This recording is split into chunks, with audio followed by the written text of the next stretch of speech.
पहले तो आप सबका अभिनंदन, फिर से प्रणाम पुनः सभी को। और आपके करतल ध्वनियों से जो आशीर्वाद हम कलाकारों को प्राप्त हो रहा है लगातार, उसके लिए हम हृदय से आपके आभारी हैं। आप बिहार में आए हैं और बिहार की परंपराओं को, जैसा सोमाजीत ने खूबसूरती से वर्णन कर रही थी, तो नचारी एक ऐसी विधा है जो मंदिरों की परंपरा से शुरुआत है जिसकी, और शिव भक्ति जिसका स्वरूप है। शिव भक्ति में, शिव के महिमा गान में जो गीत गाए जाते हैं वो नचारी कहलाता है। और आज जो मैं प्रस्तुति लेके आई हूँ वो बिल्कुल, आप जब उसे सुनेंगे तो आप ऐसा महसूस करेंगे किसी एकदम से ग्रामीण इलाके में आप बैठे हैं और मंदिर से आपको ऐसी आवाज़ें आ रही हैं कीर्तन करते हुए। और ये जो नचारी है, इसके रचनाकार बिहार में ईश्वर तुल्य माने जाने वाले कविवर विद्यापति जी की रचना है। और विद्यापति जी ने इस नचारी को जब लिखा तो जैसा कुछ देर पहले रंजना जी भी कह रही थी कि शिव और शक्ति यानी बेटियां या स्त्री एक दूसरे के पूरक होते हैं, और इसी आशय से विद्यापति जी ने इस नचारी को रचा है। तो ये महादेव की स्तुति है, लेकिन महादेव और माता पार्वती के बीच में कथोपकथन हो रहा है, बातें हो रही हैं। और उसी बीच में महादेव को पार्वती जी कहती हैं कि मैं पूरे सावन महीने में आपका व्रत रखती हूँ और व्रत रख के आपको प्रसन्न करना चाहती हूँ, आपका वरदान, आपका आशीष प्राप्त करना चाहती हूँ, लेकिन है तो आप मेरे पति। और आप जानती हैं कि हर पत्नी का अपने पति से कुछ खास एक मांग होती है, डिमांड होता है, जिसे पति को पूरा हर हालत में करना होता है। ऐसा ही विधि का विधान है। और आप भी मानते होंगे कि अगर वो पूरा नहीं हुआ तो पत्नियां नाराज हो जाती हैं। तो माता पार्वती कहती हैं कि मुझे आज आप तभी प्रसन्न करेंगे जब आज आप मुझे नृत्य करके दिखाएंगे, आप अपने नटराज स्वरूप में आएंगे।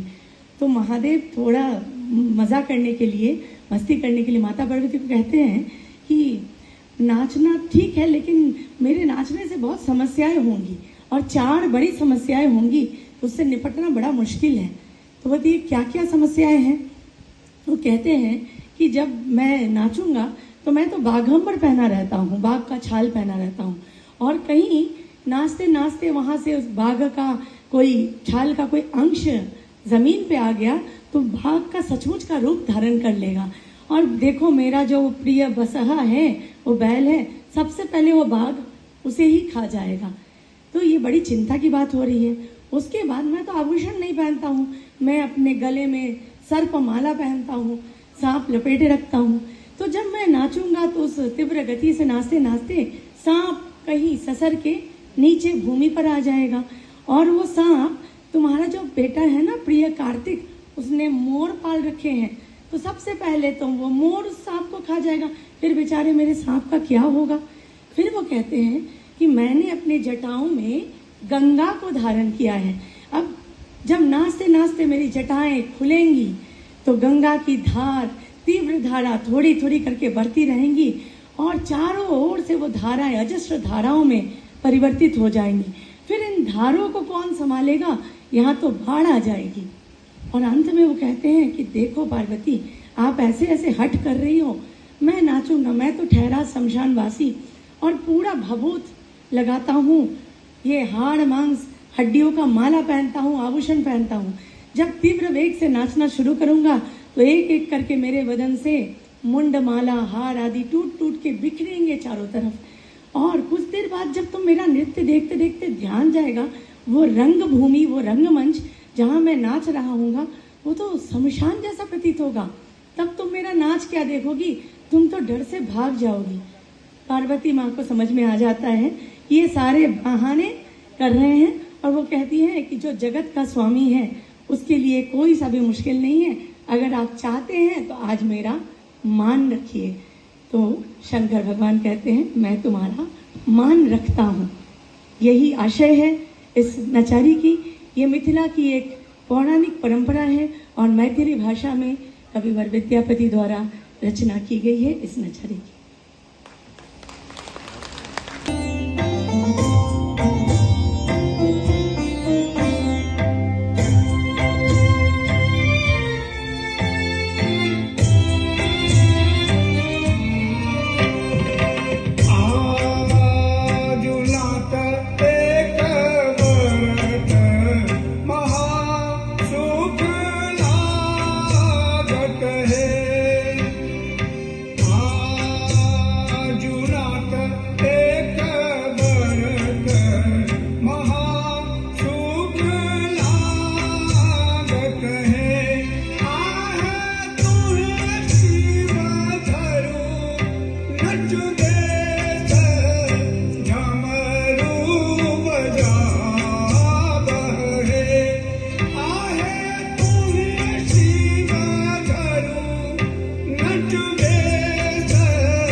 कहे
के प्रति श्रृंगार भक्ति रस प्रकट करता हुआ ये अद्भुत नृत्य प्रस्तुति।